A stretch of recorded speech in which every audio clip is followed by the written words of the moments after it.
अविश्वास प्रस्ताव हमारी सरकार का फ्लोर टेस्ट नहीं है, बल्कि ये उन्हीं का फ्लोर टेस्ट है। विपक्ष का अविश्वास प्रस्ताव हमारे लिए शुभ होता है।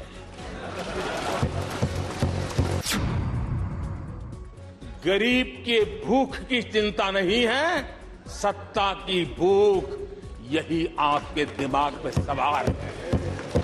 देश को आपने निराशा के सिवाय कुछ नहीं दिया है।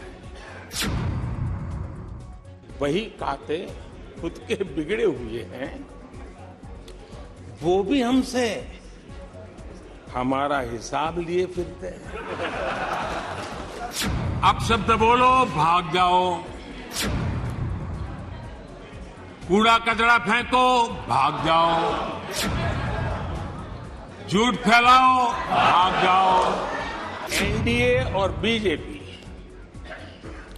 2024 के चुनाव में पुराने सारे रिकॉर्ड तोड़ करके भव्य विजय के साथ जनता के आशीर्वाद से वापस आएंगे।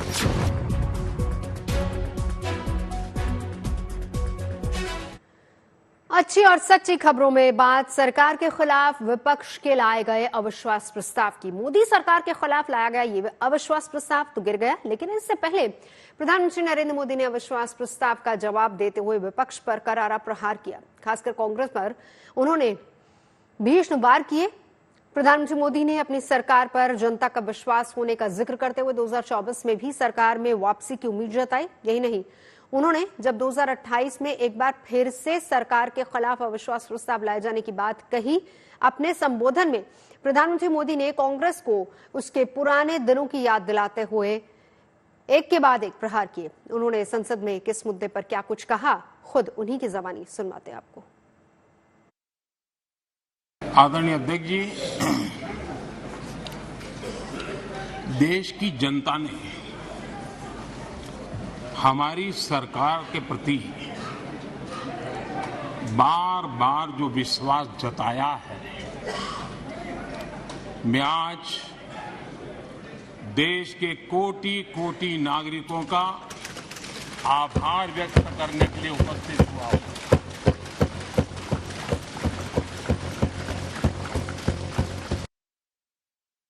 विपक्ष के प्रस्ताव पर यहां 3 दिनों से अलग अलग विषयों पर काफी चर्चा हुई है। अच्छा होता कि सत्र की शुरुआत के बाद से ही विपक्ष ने गंभीरता के साथ सदन की कार्यवाही में हिस्सा लिया होता। बीते दिनों इसी सदन ने और हमारे दोनों सदन ने जन विश्वास bill, मेडिएशन bill, dental commission bill, आदिवासियों के लिए जुड़े हुए bill, digital data protection bill, national research foundation bill, coastal aquaculture से जुड़ा बिल, ऐसे कई महत्वपूर्ण बिल यहां पारित किए। और ये ऐसे बिल थे जो हमारे फिशरमैन के हक के लिए थे और उसका सबसे ज्यादा लाभ केरल को होना था। और केरल के सांसदों से ज्यादा अपेक्षा थी कि ऐसे बिल पर तो अच्छे ढंग से हिस्सा लेते, लेकिन राजनीति उन पर ऐसी हावी हो चुकी है कि उनको फिशरमैन की चिंता नहीं है। यहां नेशनल रिसर्च फाउंडेशन का बिल था, देश की युवा शक्ति के आशा आकांक्षाओं के लिए एक नई दिशा देने वाला बिल था। हिंदुस्तान को एक साइंस पावर के रूप में भारत कैसे उभरे, वैसी एक दीर्घदृष्टि के साथ सोचा गया था। उससे भी आपका इतराज। डिजिटल डाटा प्रोटेक्शन बिल, ये बिल अपने आप में देश के युवाओं के जज्बे में जिस बात आज प्रमुखता से है उससे जुड़ा हुआ था। आने वाला समय टेक्नोलॉजी ड्रिवन है। आज डाटा को एक प्रकार से सेकंड ऑयल के रूप में, सेकंड गोल्ड के रूप में माना जाता है। उस पर कितनी गंभीर चर्चा की जरूरत थी, लेकिन राजनीति आपके लिए प्राथमिकता थी। कई ऐसे बिल थे जो गांव के लिए, गरीब के लिए, दलित के लिए, पिछड़ों के लिए, आदिवासी के लिए, उनके कल्याण की चर्चा करने के लिए थे, उनके भविष्य के साथ जुड़े हुए थे। लेकिन इसमें इन्हें कोई रुचि नहीं है। देश की जनता ने जिस काम के लिए उनको यहां भेजा है, उस जनता का भी विश्वासघात किया गया है। विपक्ष के कुछ दलों के लिए उनके आचरण से, उनके व्यवहार से उन्होंने सिद्ध कर दिया है कि देश से ज्यादा उनके लिए दल है, देश से बड़ा दल है, देश से पहले प्राथमिकता दल है। मैं समझता हूं आपको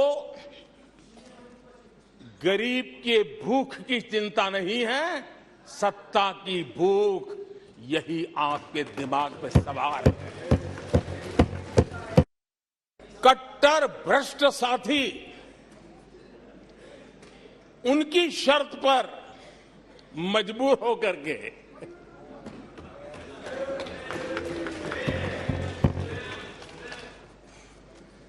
और इस अविश्वास पर प्रस्ताव पर भी आपने कैसी चर्चा की। और तो मैं तो देख रहा हूं सोशल मीडिया में आपके दरबारी भी बहुत दुखी है। ये हाल है आपका। और अध्यक्ष जी देखिए, मजा इस डिबेट का कि फील्डिंग विपक्ष ने ऑर्गेनाइज की, लेकिन चौके छक्के यहीं से लगे।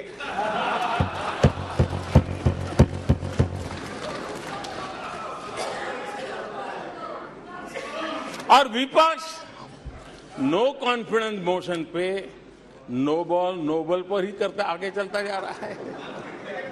इधर से सेंचुरी हो रही है, उधर से नो बॉल हो रहे हैं। आदरणीय अध्यक्ष जी,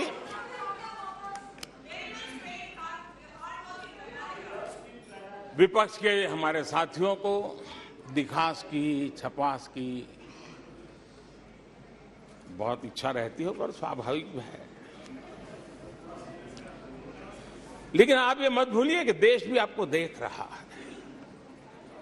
आपके एक एक शब्द को देश गौर से सुन रहा है। लेकिन हर बार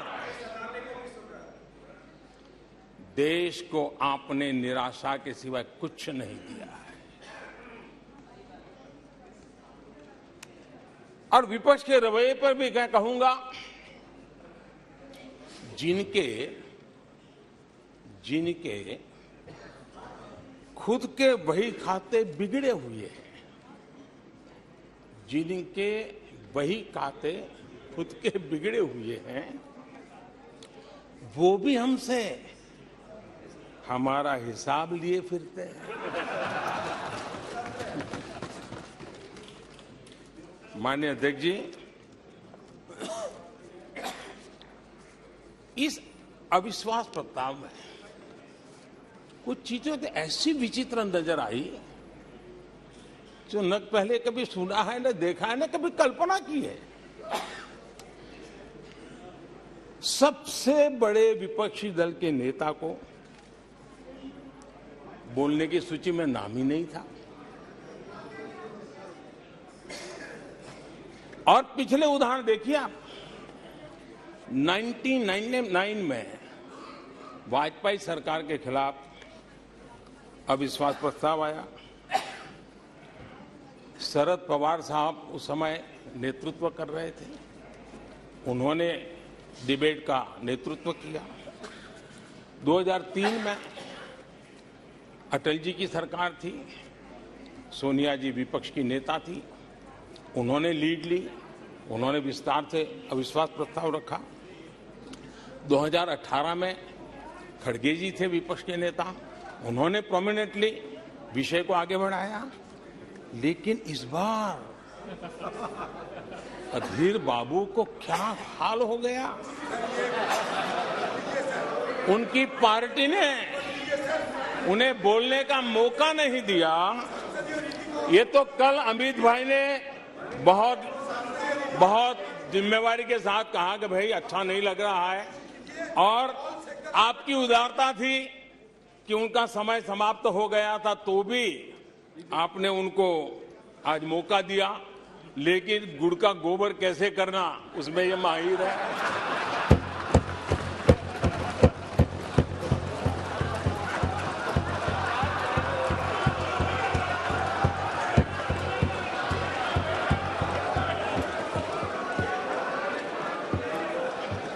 मैं नहीं जानता हूं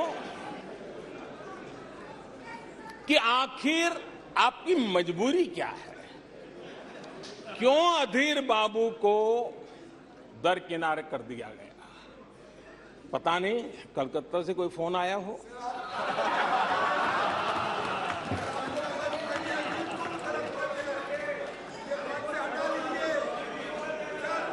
और कांग्रेस बार बार उनका अपमान करती है। कभी चुनावों के नाम पर उन्हें अस्थायी रूप से फ्लोर लीडर से हटा देते हैं। बिट्टू जी,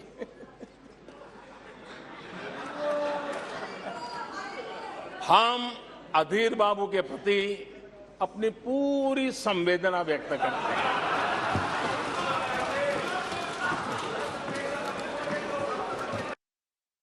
अभी भी कुछ लोग कोशिश कर रहे हैं कि दुनिया में हमारी साख को दाग लग जाए, लेकिन दुनिया अब देश को जान चुकी है।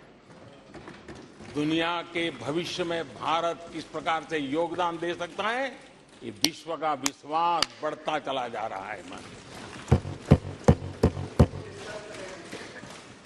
और इस दौरान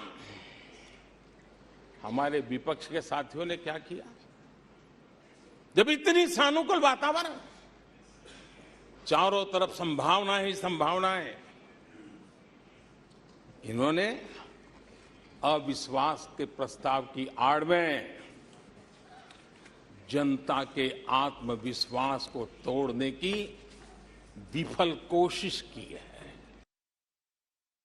भारत की इन उपलब्धियों से कांग्रेस समेत विपक्ष के कुछ लोग दलों को अविश्वास है। जो सच्चाई दुनिया दूर से देख रही है, ये लोग यहां रहते हैं दिखती नहीं है।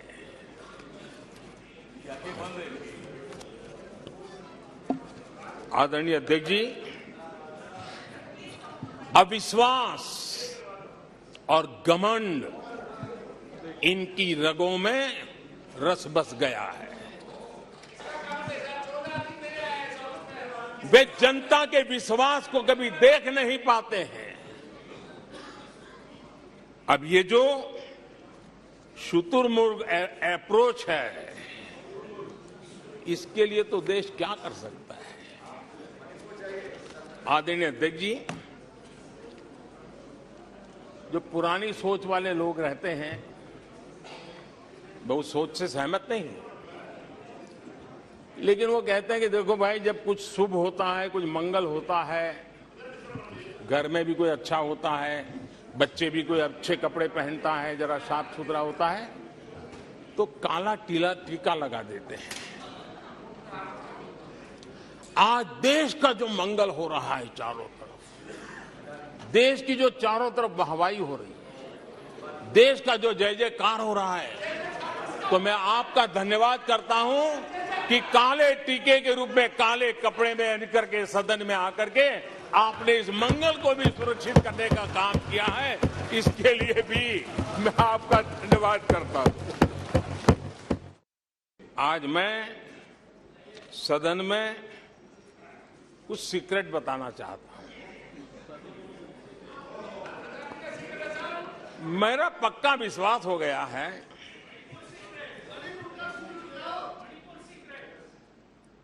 कि विपक्ष के लोगों को एक सीक्रेट वरदान मिला हुआ है। हाँ,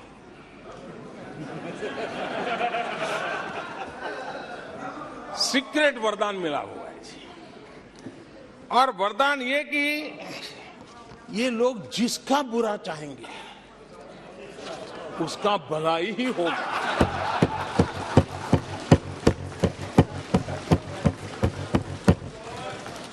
एक उदाहरण तो आप देखिए, मौजूद है। 20 साल हो गए, क्या कुछ नहीं हुआ, क्या कुछ नहीं किया गया, लेकिन भलाई होता गया। तो आपको बड़ा सीक्रेट वरदान है जी। और मैं 3 उदाहरण से ये सीक्रेट वरदान को सिद्ध कर सकता हूं जी। आपको ध्यान होगा कि इन लोगों ने कहा था बैंकिंग सेक्टर के लिए, बैंकिंग सेक्टर डूब जाएगा, बैंकिंग सेक्टर तबाह हो जाएगा, देश खत्म हो जाएगा, देश बर्बाद हो जाएगा, न जाने क्या क्या कहा था। और बड़े बड़े विद्वानों को विदेशों से ले आते थे, उनसे कहलवाते थे, ताकि उनकी बात कोई न माने तो शायद उनकी मान ले। हमारे बैंकों की सेहत को लेकर के भांति भांति की निराशा, अफवाह फैलाने का काम इन्होंने पुरजोश किया। और जब इन्होंने बुरा चाहा बैंकों का, तो हुआ क्या? हमारी public sector banks net profit 2 गुने से ज्यादा हो गया। इन लोगों ने फोन बैंकिंग घोटाले की बात,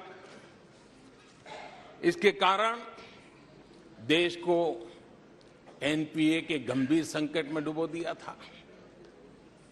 बीते दिनों की बात हो रही है, लेकिन आज जो उन्होंने एनपीए का अंबर लगा के गए थे, उसको भी पार कर करके हम एक नई ताकत के साथ निकल चुके हैं। और आज सुबह निर्मला जी ने विस्तार से बताया है कि कितना प्रॉफिट हुआ है। दूसरा उदाहरण, हमारे डिफेंस के हेलीकॉप्टर बनाने वाली सरकारी कंपनी HAL, ये HAL को लेकर के कितनी भली बुरी बातें इन्होंने करी थी। क्या कुछ नहीं कहा गया था HAL के लिए, और इसका दुनिया पे बहुत नुकसान करने वाली भाषा का प्रयोग किया गया था। और HAL तबाह हो गया है, HAL खत्म हो गया है, भारत की डिफेंस इंडस्ट्री खत्म हो चुकी है। ऐसा न जाने क्या क्या कहा गया था HAL के लिए। इतना ही नहीं, जैसे आजकल खेतों में जाकर के वीडियो शूट होता है, मालूम है ना? हाँ? खेतों में जाकर के वीडियो शूट होता है, हाँ।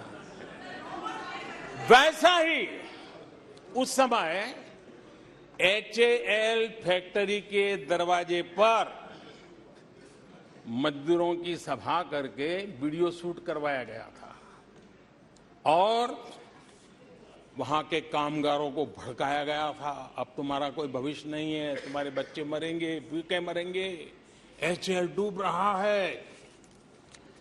देश की इतनी महत्वपूर्ण इंस्टीट्यूट को इतना बुरा चाहा, इतना बुरा चाहा, इतना बुरा कहा कि वो सीक्रेट